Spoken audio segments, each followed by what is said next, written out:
أولئك هم المفلحون. صدق الله مولانا العلي العظيم.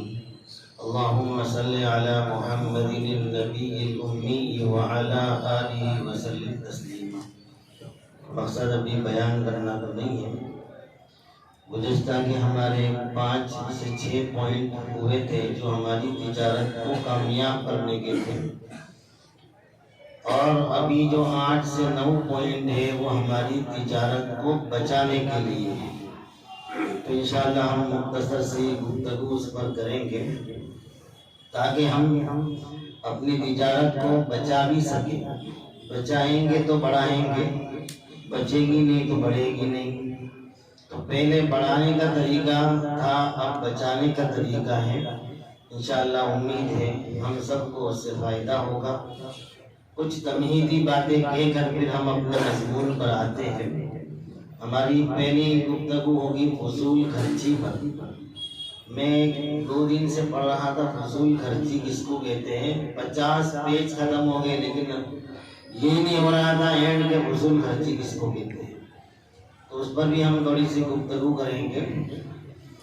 اور اسی طریقے سے گریڈ، لالچ انسان کے لیے کیا چیز ہے، اور جیسے جیسے پوائنٹ آئیں گے اس پر بات کریں گے. 2 باتیں پہلے آپ کو میں ذکر کر دوں. نمبر 1 پر، جیسے کہ دنیا کی بہت ساری قوموں جس کے پاس کتابیں موجود ہیں، ان میں ایک قوم جس کو ہم بدمعاش قوم کہہ سکتے ہیں، یہودی. انہوں نے بھی سب رسول اللہ صلی اللہ علیہ وسلم کے سارے طریقوں سے اپنی تجارت کو کامیاب کیا. دنیا میں 110 ملٹی نیشنل کمپنیوں کے ذریعے سے پوری دنیا کے اوپر اپنا بزنس کا پنجہ جما دیا.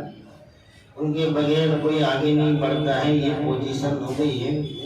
لیکن فی الحال ان کے نقصان کا یہ چند دنوں میں حساب یہ ہے، 56 ارب ڈالر کا ان کا نقصان ہو چکا ہے. 56 ارب ڈالر کا. اس پر ابھی ہمیں نہیں جانا ہے. کسی نے ان سے پوچھا کہ تم نے دنیا میں اپنی تجارت کا پنجہ مضبوط کیسے کیا؟ تو بولے ہم 3 طریقے اپناتے ہیں جو اسلامی بھی ہے، دنیاوی بھی ہے. نمبر 1 پر ہمارے ہر بچے کو ہم تعلیم دیتے ہیں، ایجوکیشن دیتے ہیں، تعلیم دیتے ہیں. نمبر 2 کے اوپر ہمارے ہر بچے کو ہم بزنس سکھاتے ہیں. اور نمبر 3 کے اوپر ہم اپنی قوم میں بزنس کی لائن سے لے کے ہر کام میں اتفاق پیدا رکھتے ہیں. ہمارے بازار میں سے کوئی بھی بندہ ہماری دکان سے چھٹک کے جانا نہیں چاہیے، یہ ہمارا اتفاق ہونا چاہیے. یہ 3 طریقوں کی وجہ سے ہم نے پوری دنیا کی ملٹی نیشنل کمپنیز ہمارے قبضے میں کر لی. یہاں پر ہمارا بازار بھی ہمارے قبضے میں نہیں آ رہا ہے. تو بہرحال ان لوگوں کی یہ طریقے تھے جس کی وجہ سے انہوں نے دنیا میں اپنے بزنس کا پنجہ اتنا مضبوط کر لیا کہ اس سے نکلتے نکلتے برسوں لگنے والے ہیں. بہرحال میں ایک بات اور کہنا چاہوں گا، اس کے بعد ہم اپنے مضمون پہ آتے ہیں. مال کی حفاظت، ہماری دولت کی حفاظت، ہماری تجارت کی حفاظت. قرآن کریم میں اللہ تعالیٰ نے ایک چھوٹا سا واقعہ سنایا ہے، اور وہ واقعہ یہ تھا کہ حضرت خضر علیہ السلام حضرت موسیٰ علیہ السلام کے ساتھ میں کسی گاؤں میں جاتے ہیں. جہاں گاؤں میں جاتے ہیں وہاں پر وہ دیکھتے ہیں کہ اچانک ایک دیوار جو تھی وہ نیچے گرنے لگی. حضرت موسیٰ علیہ السلام وہ گاؤں والوں کے پاس کھانا مانگ چکے تھے لیکن گاؤں والوں نے کھانا نہیں دیا تھا. موسیٰ علیہ السلام کو تو غصہ تھا ہی، لیکن حضرت خضر علیہ السلام نے دیکھا کہ دیوار گر رہی ہے تو انہوں نے اپنے ہاتھ سے اور اپنے جو بھی کرامت تھی اس سے اس کو روک دیا اور اس کی مرمت کروا دی. موسیٰ علیہ السلام نے کہا کہ اللہ کے بندے، یہاں کے لوگ کھانا نہیں پلاتے، پانی نہیں پلاتے، دیوار گرتی تو گرتی، ہم کو کیا مطلب تھا، ہم چلے جاتے یہاں سے. حضرت موسیٰ علیہ السلام کو حضرت خضر نے یہ بتایا کہ یہ دیوار جو تھی، یہ دیوار گرتی تو اس کے نیچے بہت سارا خزانہ چھپا ہوا تھا، یہ خزانہ اتنا سارا تھا کہ جو گاؤں والے ہم کو کھانا نہیں کھلاتے وہ یہ خزانے کو کسی بھی صورت میں چھوڑتے نہیں. تو مجھے اللہ تعالیٰ نے بتایا کہ اس کو تم محفوظ کر لو. کیوں محفوظ کر لو؟ اس لیے کہ یہ دیوار کے نیچے کے خزانے کے مالک جو ہے وہ 2 ننھے منھے بچے ہیں جو یتیم ہیں.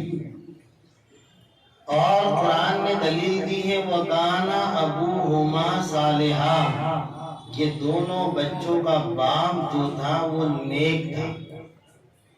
باپ نیک تھا، بینک میں پیسے رکھنے کی یا کسی کے پاس امانت رکھنے کی ضرورت نہ پڑی، بلکہ خود خداوند عالم نے اس کے مال کی حفاظت کر لی.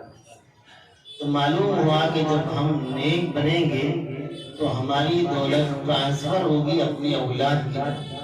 اولاد نیک ہوگی تو پھر ٹرانسفر ہوگی ان کی اولاد کی طرف. اس لیے قرآن سے یہ ثابت ہوتا ہے گا کہ اپنے مال کو بچانے کا ایک بہترین طریقہ ہم لوگوں کی نیکی ہے. نیکی کیا ہے اس کے اوپر ابھی گفتگو ہم نہیں کرتے، اس لیے کہ ہمارا بیس چلے گا ابھی تجارت کے اوپر. تجارت کے بارے میں اس سے پہلے بھی ہماری گفتگو ہوئی تھی. رسول پاک صلی اللہ علیہ وسلم نے ارشاد فرمایا کہ اللہ تعالیٰ نے روزی روٹی کے بہت سارے اسباب رکھے ہیں، لیکن 90% برکت اللہ نے تجارت میں رکھی ہے. یعنی 10 حصے اللہ نے روزی کے اتارے ہیں، اس میں سے 9 حصے اللہ تعالیٰ نے روزی کے رکھے ہیں. حضرت ابراہیم نخعی رحمۃ اللہ علیہ کو کسی نے پوچھا میرے پاس ایک تعلیم دینے کا پیسہ ہے، میرے پاس اگر کسی کی وراثت سے مجھے پیسہ ملا ہے اور میں نے تجارت کا پیسہ کمایا ہے تو بتائیے کون سا بہتر پیسہ ہے؟ انہوں نے کہا کہ تجارت سے کمایا ہوا پیسہ سب سے بہتر ہے. نبی اکرم صلی اللہ علیہ وسلم کے سامنے ایک صحابی رضی اللہ تعالیٰ عنہ کام کر کے نیچے اتر رہے تھے تو کسی صحابی نے دیکھ کر کہا کہ دیکھیے یا رسول اللہ صلی اللہ علیہ وسلم یہ دنیا کے پیچھے کتنا تھکتا ہے، کاش یہ عبادت کرتا اور یہ عبادت کر کے اپنی آخرت بنا لیتا تو کتنا اچھا تھا. رسول اللہ صلی اللہ علیہ وسلم نے فرمایا یہ جو اتر رہا ہے نیچے یہ اپنی روزی روٹی کمانے کے لیے کام کر رہا تھا. اور یاد رکھو جیسے مسجد میں تم اللہ کے راستے میں ہو، ایک بندہ اپنے بچوں کو پالنے کے لیے اگر محنت کرتا ہے تو وہ بھی اللہ کے راستے میں ہے. رسول اللہ صلی اللہ علیہ وسلم نے ہماری تجارت کو اتنا اونچا مقام دیا کہ تم صرف عبادت کر کے اپنے آپ کو اللہ کے راستے میں نہیں کہتے ہو، بلکہ جائز حلال تجارت کرنے والا بھی اللہ کے راستے میں. چلیے آگے ہم اپنی تجارت کے چند وہ باتیں جو ہمارے اندر گھس جاتی ہے تو اس کی وجہ سے ہماری بربادی ہو جاتی ہے. اب ماشاءاللہ بہت اچھا کماتے ہیں، دھندا پانی کرتے ہیں. مجھے معلوم نہیں ہے کہ ہمارے طریقے کیا ہیں. میں نے اس سے پہلے بھی آپ لوگوں سے کہا تھا کسی آرگنائزیشن سے ہم جڑ جائیں اور اپنا حساب کتاب بھی جو ہے کسی سے یا کسی بھی اکاؤنٹنٹ کے علاوہ بھی ہم اپنا حساب کتاب بھی برابر رکھا کریں. ہمیں معلوم ہونا چاہیے کہ ہمارا حساب کتاب کیا چل رہا ہے. ہم تو اتنے اللہ والے بن جاتے ہیں کتنی مرتبہ اپنے کسی کو پوچھتے ہیں کہ بھئی وہ دھندے پانے کا کوئی حساب کتاب نہ، اللہ بھروسے سب چلتا ہے. اللہ میاں نے ایسا کیا نہیں ہمارے کو کہ اللہ میرے بھروسے یہ سب دھندے کریے. میں نے تو تم کو نہیں بولا ہے بھائی، میں نے تو تم کو 2.25 پیج کے اندر ایک آیت اتاری ہے جس میں یہ کہا ہے کہ تم کو لکھنا ہے سب. اللہ نے تو یہ کیا ہے اور ہم جو کہتے اللہ بھروسے سب چلتا ہے، پھر چھیلنے جب بلاریاں ہو جاتے ہیں تو کہتے اللہ میاں نے کیا کر دیا. اللہ میاں نے کچھ نہیں کیا، ہم نے کیا اور اللہ پہ ڈالا. اب ڈوبے تو بھی اللہ پہ ڈالا. اس لیے بہتر رہے گا کہ اللہ نے جو کہا ہے وہ طریقے سے اپنی تجارت کو کیا. اب جیسے برسات کی موسم آتی ہے، برسوں سے آتی ہے، جب بھی کسی کو پوچھیں گے کہ شاید بہت خراب حالت ہے، وہ تو طے تھا برسات آئے گا تو حالت خراب ہی ہوگی. اب ہر سال تم کہتے ہو کہ حالت خراب ہے. اللہ کے بندو برسات جب آئے گا تو دھندا نہیں ہونے والا ہے. کائے کے لیے مال بھروا لیا باجو والے کو دیکھ کے؟ کس نے بولا تھا؟ تیری تقدیر کے گراہک الگ تھے، اس کی تقدیر کے گراہک الگ تھے۔ باہر پارسل پڑے تھے، تیرے کو بھی شوق ہوا کہ برسات میں دوسرے 4 پارسل لے آوے اور مسجد میں بیٹھ کے پھر کہتے اللہم بارک لنا فی رزقنا، اے پروردگار عالم 4 پارسل آ چکے، خوب برکت دے دے تجارت میں۔ تو اللہ کہتے ہیں اللہ بندے تھوڑا سا دھیان رکھتا ہے کہ تیری تقدیر الگ ہے، اس کی تقدیر الگ ہے، اپنی اپنی تقدیر کو میچ کر کے ایسے دھندے مت کیا کر۔ تو یہ ساری باتوں کا ہمیں مذاکرہ کرنا ہے اور اپنی غلطیوں کو سدھار کے اپنی تجارت کو انشاءاللہ ایسا مضبوط بنانا ہے۔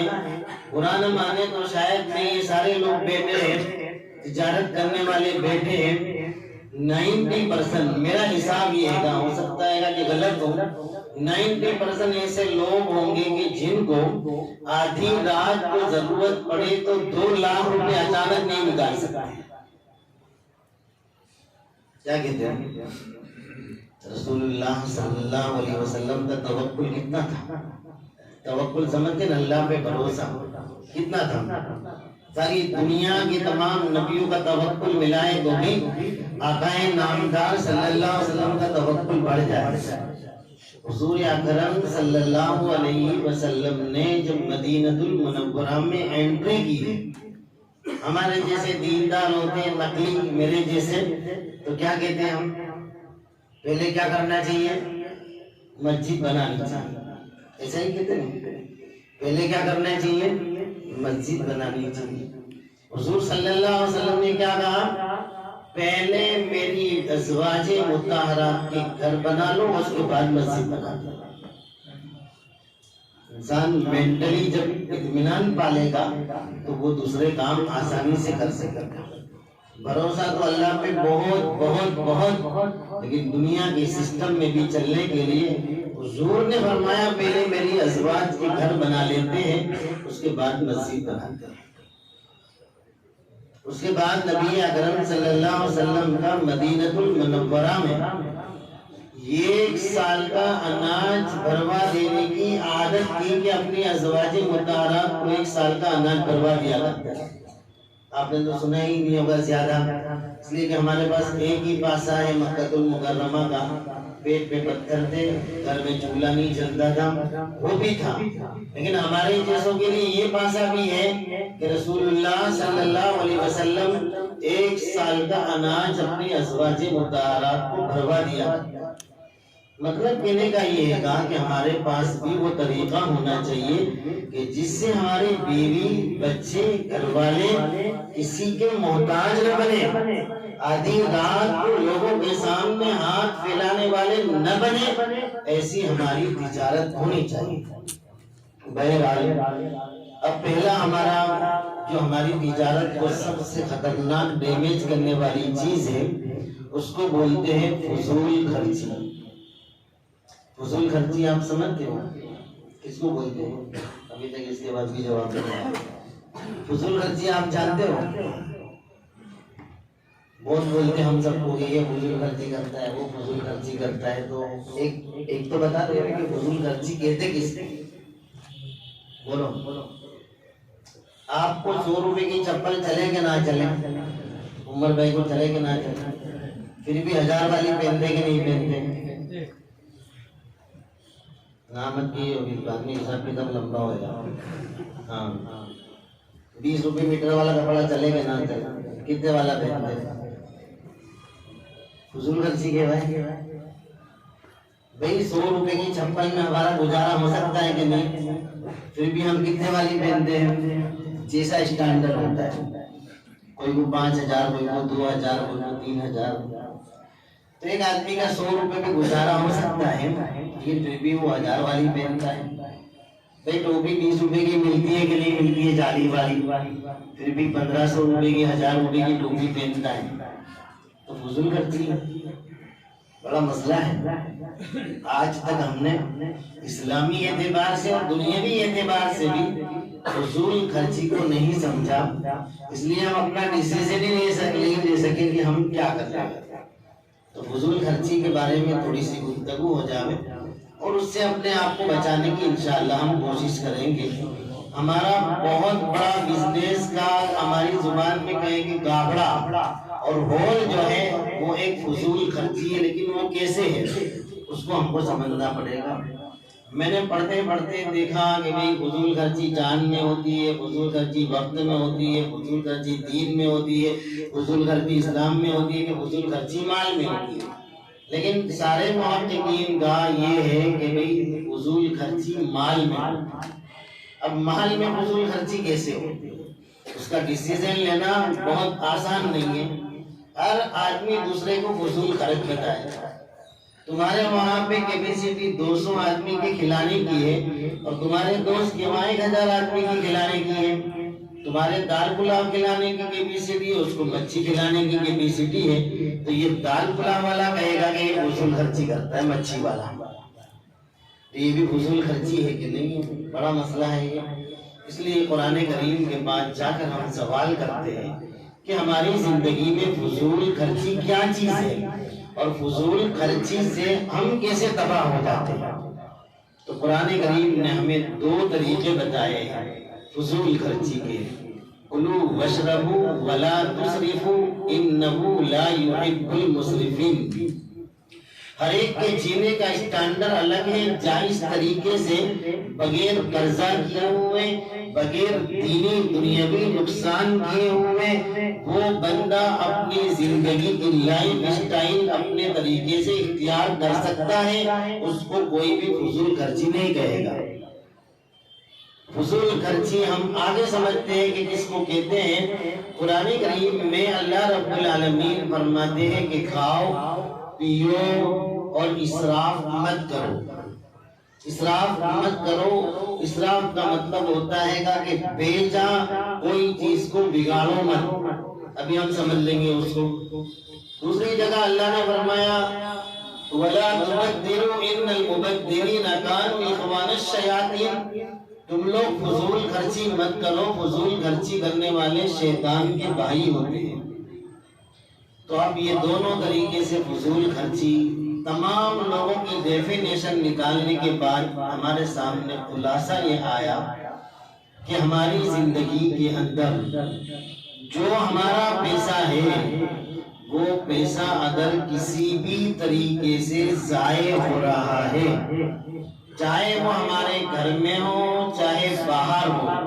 مثال کے طور پر کھانے کا 500 آدمی کی دعوت تھی لیکن بنایا 600 آدمی کا، اور وہ 600 آدمی میں سے 100 آدمی کا کھانا اگر ہمارا ضائع ہو رہا ہے تو جو مال بھی ہماری زندگی میں سے ضائع ہوگا اس کو قرآن و حدیث کی روشنی میں کہیں گے فضول خرچی۔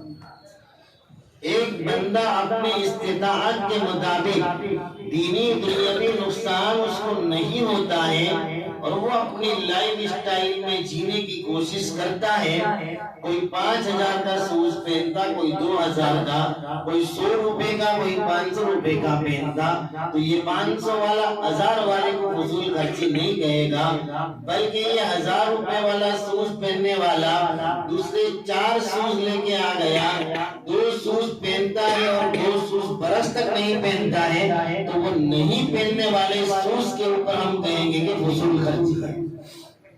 تو ٹوٹل ہماری فضول خرچی کا انالیسس کرنے کے بعد یہ رستہ نکلا کہ جو چیز یوز لیس ہو یا جو چیز ضائع ہو جاتی ہو ہم سے، اس کو ہم کہیں گے فضول خرچی۔ اب ہم اپنا حساب لگا لیں گے کہ ہماری فضول خرچیاں کیسی ہوتی ہیں۔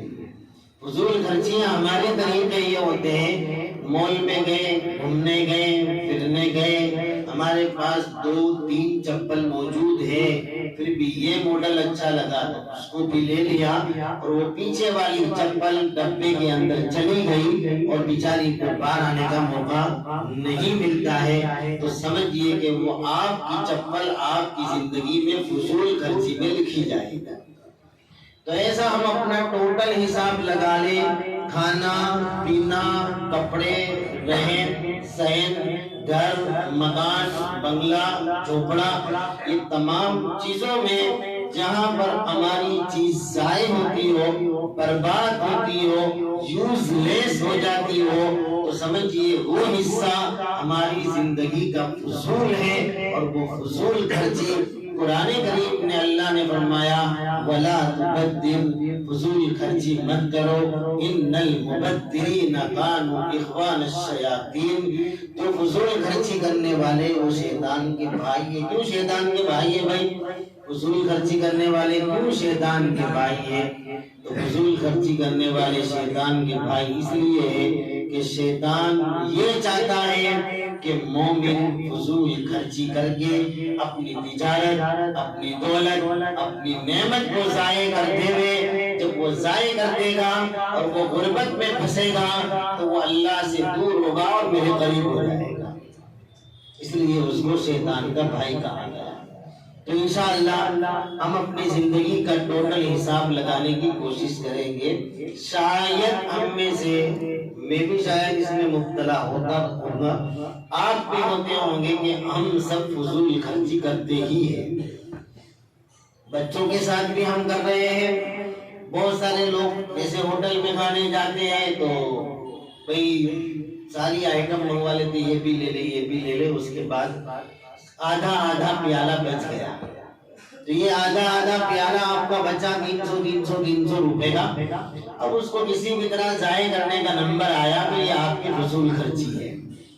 تو یہ سب ملا کر ہم اگر برس بھر کا ہم اگر حساب لگائیں گے تو شاید ہماری تجارت میں بہت بڑا کھڈا پڑتا ہے۔ یہ کھڈا ہم بیکار میں ضائع کرتے ہیں، نہ اس کا دنیاوی فائدہ ہے نہ دینی فائدہ ہے۔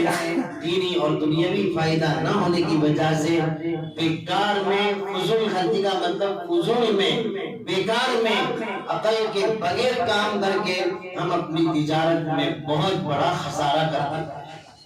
انشاءاللہ امید ہے ہم آج سے اپنی دکان سے لے کر، اپنے مکان سے لے کر، اپنے بچوں سے لے کر اپنی خرید فروخت پر دھیان رکھ کے انشاءاللہ یہ کوشش کریں گے کہ میری فضول خرچی مجھ سے نہ ہو۔ آپ لگائیں گے حساب تو میں سمجھتا ہوں کہ فضول خرچیوں میں نارمل 50,000 روپے کی بچت نارمل آدمی کی ہو سکتی ہے، اور جس کے پاس زیادہ پیسہ ہے اس کے پاس ہو سکتا ہے گا وہ حساب لگانے بیٹھے گا نوٹ میں کہ میں نے کون سا مال ضائع کر دیا، فضول کر دیا، تو اس کے حساب میں 2-2.5 لاکھ روپے کا سالانہ فضول نکل سکتا ہے۔ یہ 2-2.5 لاکھ روپے، یہ 50,000 روپے آپ نے جو فضول گئے، نہ دین میں فائدہ ہوا، نہ دنیا میں، نہ صحت میں، نہ جان میں کوئی جگہ فائدہ نہ ہوا، وہ اس کا ہم خمیازہ کسی بھی طرح واپس لا سکتے نہیں ہیں۔ اس لیے یہ فضول چیز سے ہم اپنے آپ کو بچانے کی کوشش کریں۔ دیندار ہو یا عام آدمی ہو، ہر آدمی اس میں مبتلا ہو رہے ہیں اور ہو کر اپنے آپ کو ضائع کر رہے ہیں۔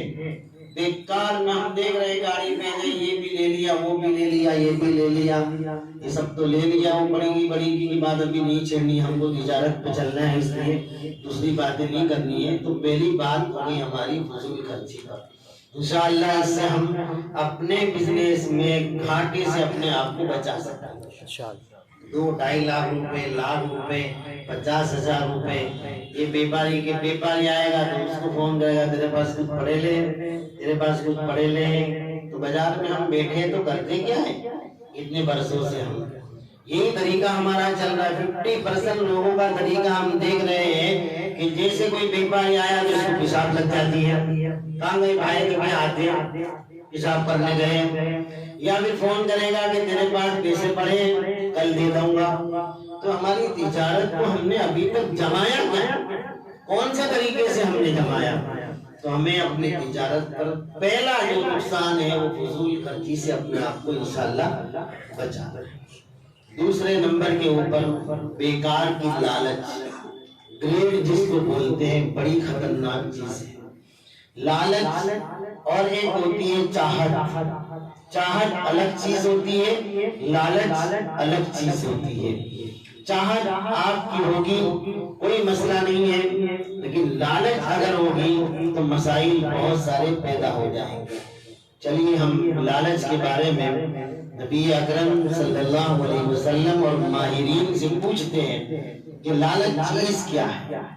آپ کوئی چیز لینا چاہتے ہو، آپ کے دل میں خواہش جذبہ ہوا کہ مجھے یہ چیز لینی ہے. ابھی ہم تجارت کی بات کرتے ہیں کہ مجھے یہ مال خریدنا ہے، وہ مال خریدنے آپ بیٹھے، یا بازو والے کے وہاں کوئی مال آیا ہے، وہ مال آپ نے دیکھ لیا تو آپ کو یہ خریدنا ہے. کچھ بھی لینا ہے، اے ٹو زیڈ کچھ بھی لینا ہے.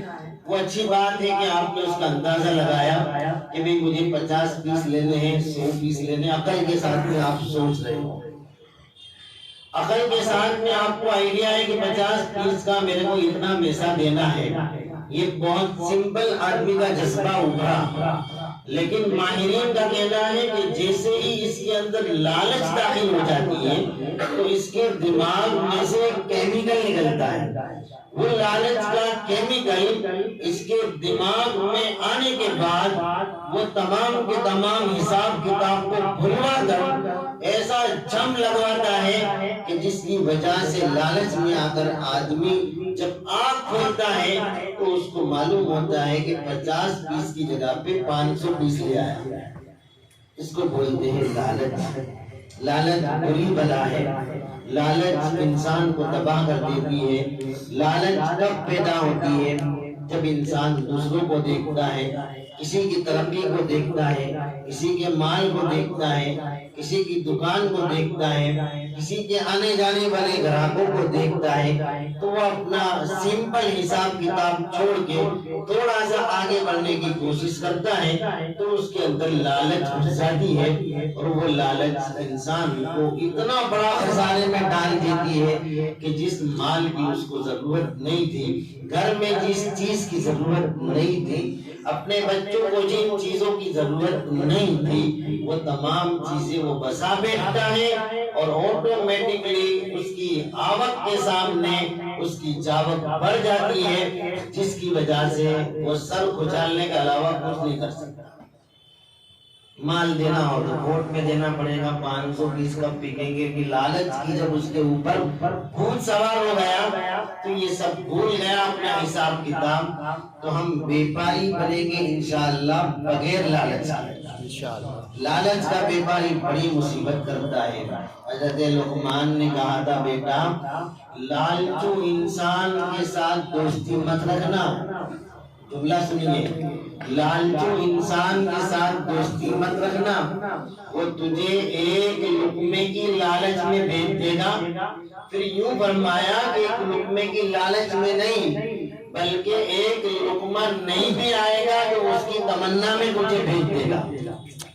اس لیے لالچ سے اپنے آپ کو بچائے. لطیفے کے طور پر ایک بات سناتا چلوں، انشاءاللہ 10:15 تک انشاءاللہ ختم کر دیں گے. 9:45 کو ان کا کھچڑا آنے والا ہے. 10:15 تک انشاءاللہ ہم بات کو پوری کر دیں گے. شاید جلدی لیا ایسا لگتا ہے کچھ اس طرح کا سبق حاصل کیا ہے تو جلدی لے کر آ گئے ہیں.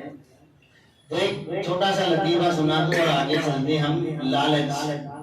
ایک آدمی تھا، کتابوں میں لکھا ہے نفحۃ العرب کے اندر ایک آدمی تھا اشعب لالچی. اس کے اوپر پورا ایک چیپٹر لکھا ہے اشعب لالچی. تو کہتے ہیں کہ وہ جہاں کہیں بھی جاتا تھا، بازار میں تھال کی دکان پہ جاتا تھا تو تھال والے سے کہتا تھا تھال بڑا بنائیو، ہو سکتا ہے کوئی میرے ماں کھانا بھیجے تو زیادہ آ. کسی پیالے والے کی دکان پہ جاتا تو بولتا پیالہ سائز میں بڑا بنائیو، ہو سکتا ہے کوئی دال بھیجے تو زیادہ آ. عجیب و غریب اس کے واقعات ہیں لالچ کے. ایک مرتبہ وہ جا رہا تھا تو بچے کھیل رہے تھے. بچے کھیل رہے تھے تو اس کو مذاق سوچی. اس نے بچوں سے کہا کہ جاؤ بچوں جاؤ، حاجی عرفان کے وہاں نان کھٹائی بٹ رہی ہے. اس نے ایسا کہہ دیا. اب اس کو خود کو خبر ہے کہ عرفان بھائی نان کھٹائی بانٹنے والے ابھی نہیں ہیں، لیکن بچوں کو بول دیا کہ جاؤ نان کھٹائی بٹ رہی ہے. بچے بھاگے. بچوں کو ایسا کہ سچ بات ہے تو بچے دوڑے دوڑے دوڑے. یہ بھائی بھی ان کے پیچھے دوڑا. لوگ کہنے لگے کہ اصحاب تجھے معلوم ہے کہ فلانے حاجی صاحب نان کھٹائی نہیں بانٹ رہے ہیں اور بچوں کو تو نے بے وقوف بنایا ہے، پھر کیوں ان کے پیچھے بھاگتا ہے؟ تو وہ کہنے لگا میرے کو یقین ہے کہ نہیں بانٹ رہے ہیں، پر ہو سکتا ہے ابھی بانٹتے ہوئے تو اس لیے بھی بھاگ رہے ہیں۔ یہ لالچ ایسی بری بلا ہے کہ انسان کی عقل پہ پردہ ڈال دیتی ہے۔ جب وہ پردہ ہٹتا ہے تو انسان کی دکان، تجارت، مال، گھر بار میں بڑا خسارہ ہو چکا ہوتا ہے، اور لالچو آدمی اس کو جلدی سے پورا نہیں کر سکتا ہے۔ اس لیے ہم اپنی تجارت میں لالچ کو سائڈ پہ رکھ کر ہم اپنی تجارت کو عقل اور اللہ کے بھروسے سے کرنے کی کوشش کریں گے۔ کوئی آگے کہہ دیتا ہے کہ یہ مال میں نے بیچا تو میرے کو 1000 نفع ملا، تو یہ بیٹھے بیٹھے لکھے گا کہ اپنا 200 پیس لیا ہے تو کتنا ملے، تو اس کی اب لالچ کے اوپر آ گیا پڑتا، یہ لکھے گا، حساب کرے گا کہ یہ 1 پیس بیچتا ہے تو 1000 روپے کمایا، تو کتنے اس نے پیس بیچ ہوئیں گے؟ تو اب اس کی لالچ کا جو پردہ آیا تو اس نے بھی حساب لگایا کہ اپنے 500 پیس لیا تو 5000 روپے ہو گئے، اپنا مہینے میں تو قرضہ ادا ہو جائے گا۔ اب یہ لالچ جو آئی سوجھ بوجھ کے بغیر، مشورے کے بغیر، بچوں کو پوچھا نہیں، اپنے سیلس مین کو پوچھا نہیں، خواب دیکھ لیا اور صبح میں اس نے آرڈر کر دیا 500 پیس کا۔ اب یہ جب تشریف لے آئے پیس تو یہ بیچارہ جب لالچ کا پردہ ہٹا تو کہنے لگا کہ بھائی یہ تو مال بکتا ہی نہیں ہے، 50 پیس بک کے اس کے بعد 400 گھر پڑے، یہ بڑھ گیا قرضہ آپ کا، یہ آپ کی تجارت کو تباہ کرنے پہ بیٹھ جاتا ہے۔ اس لیے اللہ نے کتنا اچھا کہا وَمَن يُوقَ شُحَّ نَفْسِهِ فَأُولَٰئِكَ هُمُ الْمُفْلِحُونَ، جو لوگ لالچ سے بچ گئے وہ کامیاب ہیں۔ قرآن ہی کہتا ہے وَمَن يُوقَ شُحَّ نَفْسِهِ، جو لوگ لالچ سے بچ گئے وہ کامیاب ہو گئے۔ اس لیے انشاءاللہ دوسرا ہمارا تجارت کے اندر نقصان دینے والی چیز جو ہے وہ لالچ ہے، اس سے ہم اپنے آپ کو بچانے کی پوری کوشش کریں گے۔ نبی اکرم صلی اللہ تعالی علیہ وسلم نے ارشاد فرمایا اگلی قوموں کی ہلاکت کا سب سے بڑا سبب، ہلاکت مطلب دینی، دنیاوی، خاندانی سب، ان کی ہلاکت کا سب سے بڑا سبب لالچ تھا۔ نبی اکرم صلی اللہ علیہ وسلم نے فرمایا ہر انسان کے اندر ایک جو ہے وہ ایک اللہ تعالیٰ نے ایک پورشن بنایا ہے، اس کے اندر ایک کار لگا ہوا ہے، اس کے اندر لالچ کا۔ لو کان لابن آدم وادیا من ذهب لابتغى ثانیا، حضور علیہ السلام نے فرمایا کہ ابن آدم کے لیے سونے کی ایک بہت بڑی کان ہو، لابتغى ثانیا، تو دوسرے کی تمنا کرے۔ بہت سارے بیپاری، بہت سارے بلڈر، بہت سارے لوگوں کو ہم نے دیکھا ہے کہ 5 لاکھ روپے تھے، ایک کام ہوا ہے 5 لاکھ روپے موجود ہے اور 1 کروڑ کا سودا کر بیٹھے، بی پی بھی ہائی اور بی پی بھی ہائی، سب ہائی ہو جاتا ہے اور حالت خراب ہو جاتی ہے۔ اس لیے حضور نے فرمایا کہ تمہارے اندر یہ بیماری پڑی ہوئی ہے لیکن اس کا علاج کروا نہیں ہو۔ ایک اگر وادی ہو سونے کی وادی لابتغى ثانیا، تو دوسرے کی تمنا کرے گا۔ ایک دکان کی بات نہیں کری، ایک پتارے کی بات نہیں کری، بلکہ ایک وادی سونے کی، حضور نے فرمایا دوسرے کی تمنا کرے گا۔ اگر 2 ہو جائے گی تو تیسرے کی تمنا، لالچ کرنا ہے ہم کو۔ اگر ہمارے پاس اسباب ہے تو 1 دکان کی 2 دکان کرنی ہے، 2 کی 3 کرنی ہے، 4 سوڑ کر لو تو کوئی مسئلہ نہیں ہے، لیکن لالچ میں نہیں، بلکہ عقل مندی سود بھوت کے ساتھ ہم کریں گے اپنا کام تو اس میں کوئی مسئلہ نہیں ہے، حرام حلال کا مسئلہ نہیں ہے۔ مسئلہ یہ ہے کہ لالچ کے اندر ہم اگر آگے بڑھنے جاتے ہیں تو منہ کی کھا کے واپس آتے ہیں۔ حضور علیہ السلام نے فرمایا حتی یملأ فاہ التراب، یہاں تک کہ اس بندہ جو لالچو بندہ ہے اس کے منہ کو تو قبر کی مٹی کے علاوہ کوئی نہیں بھر سکتا ہے۔ اس لیے اپنے آپ کو کنٹرول میں رکھیے، سود بوجھ کے ساتھ کاروبار میں لالچ سے اپنے آپ کو بچائیے۔ ہر آدمی اپنی اپنی تقدیر کا مال لا کر بیچتا ہے، ہم لالچ سے اپنے آپ کو بچانے کی کوشش کریں۔ آسان نہیں ہے، آسان نہیں ہے. ابھی آپ بیان سنیں گے سب سنیں گے لیکن جیسے ہی کسی کے وہاں دھم دھڑاکی چالو ہوئی یہ حضرت کا دل پڑ پڑ کرنے لگے گا اور بے چینی بڑھنا شروع ہو جائے گی. کسی نے ایک دکان لے لی, یہ گھر پہ جا کے سننا کتنا ہے تیرے پاس, 4 دکھاتی ہے, میرے پاس اتنا ہے اتنا ہے کر کے اپنے 20 لاکھ قرضہ لے لیں گے, 10 لاکھ کی لون لے لیں گے اور اپنی دوسری دکان کر لیں گے. یہ کام ہرگز نہ کرنا. لالچ ہمیں تباہ کر دے گی, چلتی گاڑی بھی تباہ ہوگی. جو کئی لوگوں نے لالچ میں, مجھے معلوم ہے کہ 12-15 برس پہلے اپنی دکانوں کی موڑی جو ہے زمینوں میں لگا دی, ابھی تک وہ زمین میں چھوڑ پیدا نہیں ہوا اور یہ بیچارے اپنی موڑی تباہ کر کے دکان میں بھی تباہ ہو گئے اور زمین میں بھی تباہ ہو گئے. کبھی کبھی ایسی ہوا چلتی ہے کہ بھئی زمینوں میں پیسہ ملتا ہے تو جو ٹولا بھاگا اس کے پیچھے اپنی دکان کی موڑی چھوڑ کے وہاں پیسے لگا دیے. حضور اکرم صلی اللہ علیہ وسلم نے ارشاد فرمایا, اللہ تعالیٰ تمہیں جو روزی مقدر کر دے اور تمہارا سارا کاروبار, کھانا پینا, بچوں کا رہنا سہنا چلتا ہو تو اس کو اٹھا کر کبھی مت پھینکنا, ورنہ تم کسی جگہ کے نہیں رہو گے. لوگ تمہیں باغیچے دکھائیں گے, لوگ تمہیں بہترین پھل فروٹ دکھائیں گے, لیکن اس کے بعد آنے والی خزاں کا زمانہ کوئی نہیں دکھائے گا. ہر زمانے میں خزاں آتی ہے لیکن خزاں کا زمانہ کوئی نہیں دکھائے گا. اس لیے لالچ بہت بری بلا ہے. انشاءاللہ اس سے ہم اپنے آپ کو روکنے کی کوشش کریں گے, جس سے ہماری زندگی بہت سیف رہے گی, مال سیف رہے گا, تجارت سیف رہے گی اور ہم طریقے سے اپنا کاروبار انشاءاللہ کرتے رہیں گے. تیسری سب سے خطرناک مصیبت جس کو بولتے ہیں بیجا قرض. بیجا قرض روکڑا بھی لیا جاتا ہے اور بیجا قرض بڑھایا جاتا ہے مال لے کر. 2 طریقے سے ہم قرض کرتے ہیں. بیجا قرض گھر پر بھی کرتے ہیں, بیجا قرض دکان پہ بھی کرتے ہیں.